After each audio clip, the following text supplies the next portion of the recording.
Arnica ज्योतिष में मैं ज्योतिषाचार्य पंडित एस.के. तिवारी आप सभी प्रिय दर्शकों का हार्दिक स्वागत करता हूं। आज का मेरा टॉपिक है कि यदि कुंडली में मंगल की अशुभ स्थिति है तो कृपया इसे नज़रअंदाज ना करें, बल्कि मंगल को मजबूत अवश्य कर लें, तो आपको मंगल के शुभ फल प्राप्त होने लगेंगे। तो चलिए देखते हैं कि मंगल की अशुभ स्थिति कैसे बनती है। देखिए, मंगल ऊर्जा का कारक है। यदि आप तरक्की करना चाहते हैं, जिम्मेदारियों को अच्छी तरह से निभाना चाहते हैं, आप चाहते हैं कि जिम्मेदारियां जो आपके ऊपर आ रही हैं उसको आप अच्छी तरह से बखूबी निभा सकें, तो मंगल को मजबूत करना ही होगा। कुंडली में यदि मंगल खराब है तो आप कोई भी काम करेंगे ढंग से नहीं कर पाएंगे। आप काम करने की सोचेंगे लेकिन वो शुरू ही नहीं हो पाएगा। आप सोचते रहेंगे, प्लानिंग बनाते रहेंगे, लेकिन आप समय पर काम कोई शुरू नहीं कर पाएंगे। मंगल इसमें सबसे बड़ा बाधक बन जाता है कि आप प्लानिंग तो करेंगे लेकिन आप उसको शुरू नहीं कर पाते। अशुभ मंगल कई प्रकार के शारीरिक कष्ट भी दे देता है। अब अशुभ मंगल शारीरिक कष्ट देता है, इस कष्टों के साथ ही बहुत सी परेशानियां भी मंगल के कारण हो जाती हैं। आपके आर्थिक, सामाजिक हर क्षेत्र में प्राय अगर मंगल अशुभ है तो वो कहीं ना कहीं परेशानी का कारण बनेगा जरूर। तो चलिए हम जानते हैं कि अशुभ मंगल क्या क्या अशुभ परिणाम दे सकता है। देखिए, किसी भी भाव में यदि मंगल या षष्ठेश के कारण कोई भी भाव हो, सपोज कीजिए आप कोई भी भाव ले लीजिए, मान लीजिए मंगल यहाँ ये 12वां भाव है, कोई भी भाव है, ये लग्न कहलाती है। किसी भी भाव में बैठा हो मंगल, यहाँ बैठा हो, यहाँ बैठा हो, यहाँ बैठा हो, यहाँ बैठा हो, यहाँ कहीं भी बैठा हो, आप ये देखिए कि अगर मंगल किसी भी भाव में हो या कोई भी भाव मंगल या षष्ठेश से पीड़ित हो गया हो। अब षष्ठेश क्या है कि मान लीजिए षष्ठेश यानी छठे भाव का स्वामी, इस भाव में, इस घर में जो भी राशि होगी उसका स्वामी षष्ठेश कहलाता है। यदि मंगल या षष्ठेश या मंगल और षष्ठेश दोनों से कोई भी भाव पीड़ित हो गया, सपोज कीजिए कि अब इसी भाव को ले लेते हैं अपन, 7वें भाव को, ठीक है ना, ये 7वां भाव है। अगर मंगल की दृष्टि 7वें भाव पर पड़ रही है और मंगल अशुभ है, पहली बात मैं एक बात और बता दूं कि देखिए मंगल अशुभ कब रहता है, इसके कुछ पॉइंट मैं पहले बता देता हूं ताकि मुझे बीच में जब भी मैं डिस्क्रिप्शन देता हूं प्रोडक्शन, तब ना बताना पड़े। देखिए, मंगल या तो छठे, 8वें या 12वें भाव में न बैठा हो, और बैठा भी है तो वो अपनी नीच राशि में ना हो, पाप ग्रहों के साथ ना हो। दूसरी बात, मंगल अपनी नीच राशि कर्क राशि में ना हो, 4 नंबर की राशि में नहीं होना चाहिए, अन्यथा मंगल अशुभ हो जाता है। मंगल को अस्त नहीं होना चाहिए, सूर्य के साथ कहीं भी ना हो, या सूर्य से 12 अंश के मध्य ना हो, 12 अंश तक भी है तो भी वो सूर्य से अस्त हो जाता है। तो मंगल को अस्त नहीं होना चाहिए, अपनी नीच राशि कर्क में नहीं होना चाहिए, छठे, 8वें या 12वें भाव में अशुभ होकर नहीं बैठना चाहिए, या मंगल पर किसी अशुभ या पाप ग्रह की दृष्टि नहीं होना चाहिए। साथ ही पाप कर्तरी जो मैंने बताया था कि यहाँ मंगल बैठा है उसके दोनों तरफ, जैसे मंगल यहाँ बैठा है तो उसके 12वें भाव और दूसरे भाव में कोई पाप ग्रह ना हो, पाप कर्तरी में नहीं होना चाहिए। साथ ही अष्टक वर्ग में जिस राशि में भी मंगल बैठा होगा उस राशि में उसको 4 से कम बिंदु नहीं होना चाहिए। अगर 4 से कम बिंदु हैं तो मंगल अशुभ हो जाता है। ये सब जितने भी पॉइंट हैं, इसको आप अगर ध्यान रखेंगे तो आपको समझ में आ जाएगा कि मंगल कहीं ना कहीं पीड़ित या खराब हो रहा है। तो मैंने ये बता दिया। अब हम चलते हैं कि अगर कोई भी भाव अशुभ मंगल से या षष्ठेश यानी छठे भाव के स्वामी से पीड़ित है, यानी या तो उस भाव पर मंगल की दृष्टि पड़ रही है, मान लीजिए कि मंगल यहां पर बैठा है कर्क राशि में, कर्क राशि उसकी 4 नंबर की राशि, उसकी नीच राशि है, यहाँ मंगल बैठा है। षष्ठेश भी जहां भी बैठा होगा, मान लो षष्ठेश यहाँ आके बैठ गया, छठे भाव का स्वामी त्रिक भाव कहलाता है, अब वो कोई भी ग्रह हो सकता है, यहाँ जो भी राशि होगी, अगर मंगल की दृष्टि किसी भी भाव पे, अशुभ मंगल की दृष्टि मान लो सप्तम भाव पर पड़ रही है, इसको हम एक उदाहरण के तौर पर मानते हैं कि जैसे तीसरे भाव, जो तीसरा भाव है, इस आप भाव को मान लीजिए, तीसरे भाव या तृतीय का संबंध। अब तीसरा भाव यहाँ जो भी राशि होगी, मान लो यहाँ 3 नंबर की राशि लिखती मैंने, 3 नंबर की राशि यानी मिथुन राशि, मिथुन राशि का स्वामी कौन होता है? बुध। तो तृतीय कौन बन जाएगा? बुध।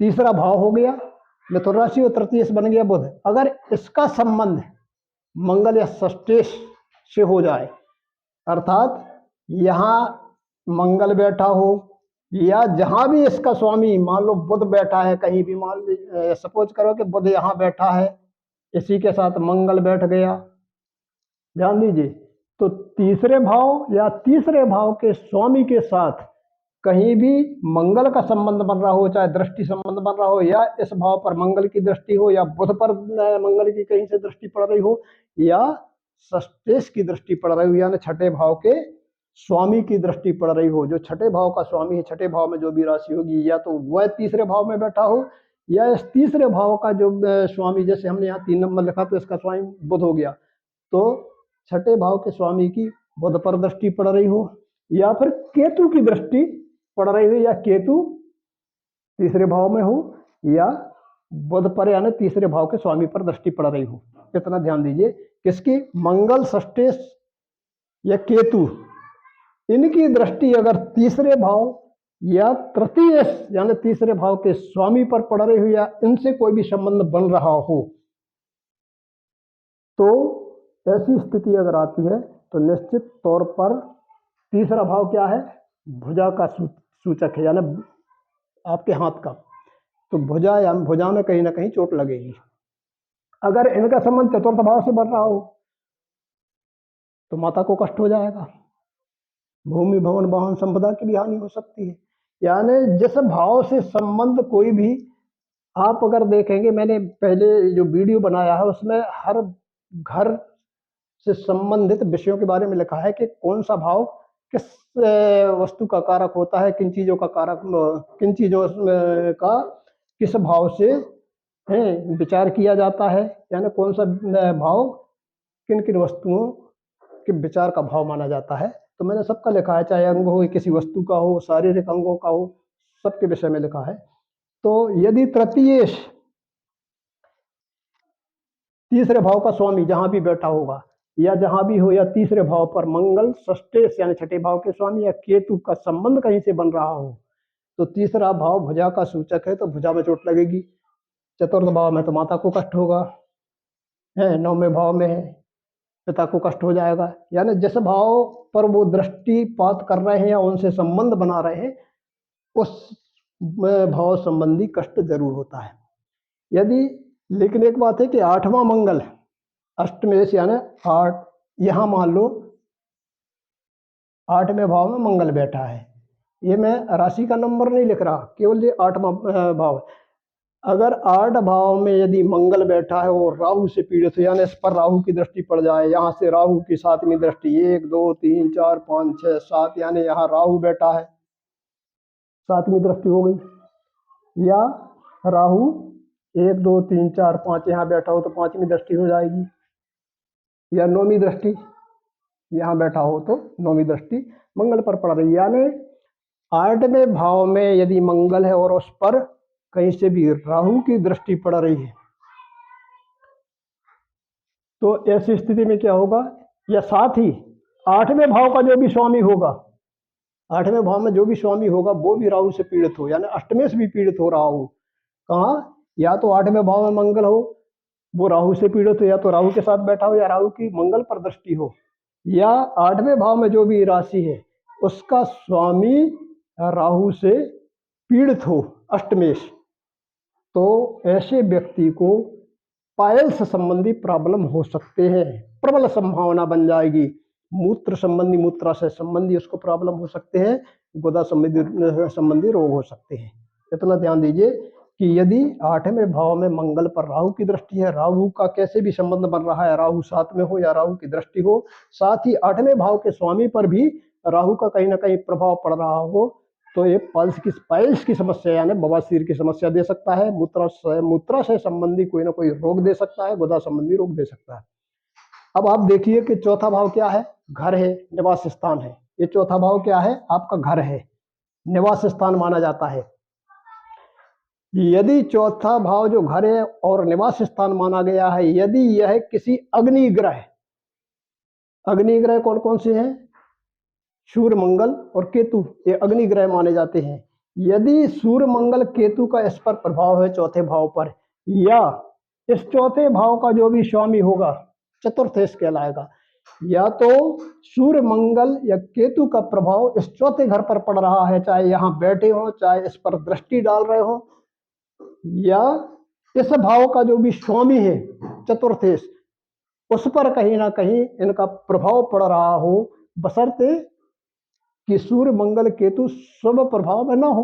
जो मैंने पहले बता दिया अशुभ हैं, पाप ग्रह के साथ हैं, या कहीं भी 6, 8वें 12वें के स्वामी बने हुए हैं, यानी किसी भी तरह से शुभ ना होकर एक ग्रह अशुभ स्थिति में है, कौन, सूर्य मंगल और केतु, और उनका संबंध चौथे भाव से पड़ रहा है, या चौथे भाव के स्वामी से कहीं से भी पड़ रहा है, चाहे दृष्टि प्रभाव हो, चाहे साथ में हो, कैसे भी हो, तो ऐसी स्थिति में क्योंकि वो अग्नि ग्रह है और ये आपका घर और निवास है, तो घर में आग लगने की संभावना बन जाती है। यानी जब भी इनकी दशा अंतर्दशा आएगी तो निश्चित तौर पर कहीं ना कहीं घर में आग लगने की संभावना प्रबल हो जाती है। लेकिन चूंकि मंगल भू संपदा का कारक है, नैसर्गिक कारक माना गया भू संपदा का, यदि मंगल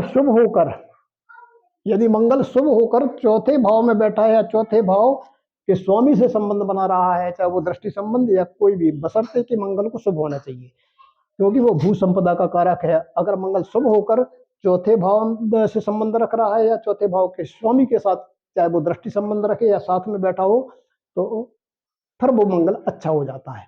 निश्चित तौर पर ऐसा मंगल भू संपदा का सुख अवश्य प्रदान करता है, अचल संपत्ति की प्राप्ति कराने वाला बन जाता है, या अचल संपत्ति से बहुत ज्यादा लाभ प्रदान करने वाला बन जाता है, बशर्ते कि वो मंगल शुभ स्थिति में होना चाहिए।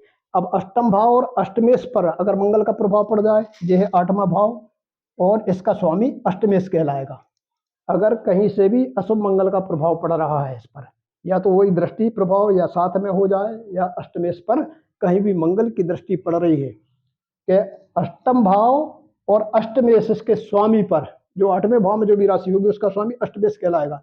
यदि अष्टम भाव और अष्टमेश पर मंगल का प्रभाव है और साथ ही 8 भाव या अष्टमेश से संबंध बना रहा है, इससे संबंध बना ले, या केतु नियंत्रक ग्रह, केतु नियंत्रक ग्रह क्या होगा, जहां भी केतु बैठा है जिस राशि में, मान लो यहाँ 6ठी राशि में केतु बैठा है, तो केतु किसका नियंत्रक हो गया, बुध का, क्योंकि 6ठी राशि कन्या राशि, कन्या राशि का स्वामी बुध होता है। तो जहां केतु बैठा है उसका स्वामी भी अगर अष्टम भाव या अष्टमेश से कहीं ना कहीं कैसा भी संबंध बना रहा है, चाहे दृष्टि संबंध चाहे साथ में हो, तो दुर्घटना में गंभीर चोट लगने की संभावना बना देता है। समझिए एक बार और कि अष्टम भाव या अष्टमेश पर मंगल या केतु का प्रभाव हो, यानी इस भाव पर मंगल या केतु का प्रभाव है, चाहे वो दृष्टि प्रभाव हो, या अष्टमेश पर मंगल या केतु का प्रभाव हो साथ ही, या फिर केतु जहां बैठा है उसका स्वामी जो है उसका प्रभाव पड़ रहा हो, तो दुर्घटना में गंभीर चोट की संभावना प्रबल हो जाती है। अब मीन लग्न में, जैसे मीन लग्न है, यहां हम लेते हैं मीन लग्न यानी 12 नंबर की राशि, 12 नंबर यानी मीन राशि हो गई, मीन लग्न हो गई। मीन लग्न में मंगल मान लो यहाँ बैठा है, तो मंगल की चौथी दृष्टि कहाँ आ जाएगी, इस 4 पे, तो मंगल की चौथी दृष्टि चौथे भाव पे आएगी, किस पे आएगी, मीन मेघ वृक मिथुन, यानी मिथुन राशि पर आ जाएगी। मिथुन राशि कौन सी बनती है, मिथुन राशि चौथे भाव में। तो मीन लग्न में मंगल अगर लग्न में बैठा है तो उसकी चौथी दृष्टि कहाँ आएगी, मिथुन राशि पर पड़ती है, और मिथुन राशि पर पड़ती है इसकी चौथे भाव में। अब मिथुन राशि यानी जो चौथा भाव है, मिथुन राशि का स्वामी बुध हो गया, और चौथे भाव का कारक ग्रह कौन माना गया है, चंद्रमा भी माना गया है। चंद्रमा चौथे भाव का कारक ग्रह माना जाता है। तो यदि मंगल का प्रभाव एक तो चौथे भाव पर हो या चतुर्थेश बुध को अष्टम दृष्टि से देख ले। कैसा? पहली बात, मंगल का प्रभाव किस पर है? चौथे भाव पर। किस पर? बुध पर। या मंगल की दृष्टि कहीं भी चौथे भाव पर हो या बुध पर हो, या चंद्रमा जो कारक है इसका, उसका संबंध अष्टमेश से बन जाता है कहीं, तो निश्चित तौर पर माता को अशुभ और अनिष्टदायक हो जाता है। कैसे भी हो जाए, चौथे भाव का कारक चंद्रमा यदि अष्टमेश से संबंध बना ले तो भी माता के लिए अनिष्ट का कारक बन जाता है। अब दूसरी बात है कि मंगल के अशुभ परिणाम तो है, लेकिन कुछ शुभ परिणाम भी देता है। जैसे मान लो कर्क और सिंह लग्न, कर्क यानी 4 नंबर यहाँ है या 5 नंबर यहाँ है, तो ऐसी स्थिति में मंगल योग कारक बन जाता है। मंगल योग कारक जब बन जाता है, क्योंकि केंद्र और त्रिकोण दोनों का स्वामी, क्योंकि चौथी राशि है, तो 4 5 6 7 8 यहाँ ये त्रिकोण में उसकी वृश्चिक राशि आ गई, 9 10 11 12 1, और यहाँ आ जाएगी उसकी केंद्र में मेष राशि, यानी जो केंद्र और त्रिकोण दोनों का स्वामी बन जाता है। इसी प्रकार सिंह लग्न में भी मंगल केंद्र और त्रिकोण का स्वामी बन जाता है, तो योग कारक बन जाता है। योग कारक ग्रह हमेशा शुभ होता है। यह योग कारक ग्रह जो भी बन जाएगा वो शुभ होता है। और यदि ऐसा मंगल दूसरे यानी धन भाव में हो या 11वें भाव में बैठा हो, यानी दूसरा धन है और 11वां लाभ का भाव है, तो निश्चित तौर पर यह धन लाभ भी कराएगा, आय वृद्धि भी कराने वाला होगा, सत्ता का सुख भी प्रदान करने वाला ग्रह बन जाता है। अब मंगल की दृष्टि अगर उच्च के शनि पर पड़ जाए, शनि उच्च किस में होता है? तुला राशि में। तुला राशि में शनि उच्च का माना जाता है। यदि मंगल की दृष्टि यहाँ शनि बैठा है तुला राशि में, जहां भी तुला राशि में शनि बैठा हो और मंगल की अगर उसकी दृष्टि पड़ रही है कहीं से भी, चौथी 7वीं या 8वीं दृष्टि, तो ऐसा व्यक्ति जिसकी कुंडली में अगर मंगल की तुला राशि के शनि पर दृष्टि पड़ रही है, तो ऐसा व्यक्ति निश्चय ही वक्ता बन जाता है, एक बहुत अच्छा वक्ता होता है, यानी या पर नेता बन सकता है, यानी उसमें नेतृत्व की क्षमता अद्भुत होती है। यदि मंगल की दृष्टि तुला राशि पर स्थित शनि पर है, तो उच्च का शनि हो गया, तो ऐसा व्यक्ति निश्चित तौर पर एक बहुत अच्छा वक्ता बनता है या नेता बन जाता है, क्योंकि उसमें नेतृत्व क्षमता बड़ी प्रबल होती है। अब विद्या का कारक कौन हो गया? बुध होता है। तो विद्या के कारक बुध पर अगर मंगल की दृष्टि पड़ जाए, जैसे विद्या का कारक बुध है, अब बुध पर कहीं से भी अशुभ मंगल की दृष्टि है, कहीं भी बैठा हो बुध, ये मान के चलिए कि बुध भले ही यहाँ बैठा है, अब मंगल या तो 7वीं दृष्टि डाले या चौथी दृष्टि डाले, 1 2 3 4 यहाँ बैठा हो मंगल, तो चौथी दृष्टि या 8वीं दृष्टि से अगर बुध को देख रहा है अशुभ, अगर मंगल कुंडली में अशुभ स्थिति में है, तो विद्या के कारक बुध पर यदि मंगल की दृष्टि पड़ती है या मंगल की का संबंध किसी कारण विद्या के कारक बुध से बनता है, तो यह शिक्षा प्राप्ति में बाधक बन जाता है। ऐसा व्यक्ति अपनी शिक्षा छोड़कर, अपनी पढ़ाई छोड़कर रोजगार में लग जाता है।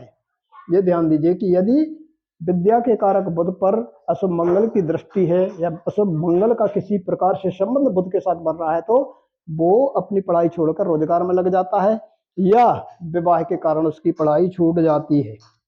तो प्रिय सज्जनों, आज का वीडियो हम यही समाप्त करते हैं। तब तक के लिए धन्यवाद, नमस्कार, जय हिंद।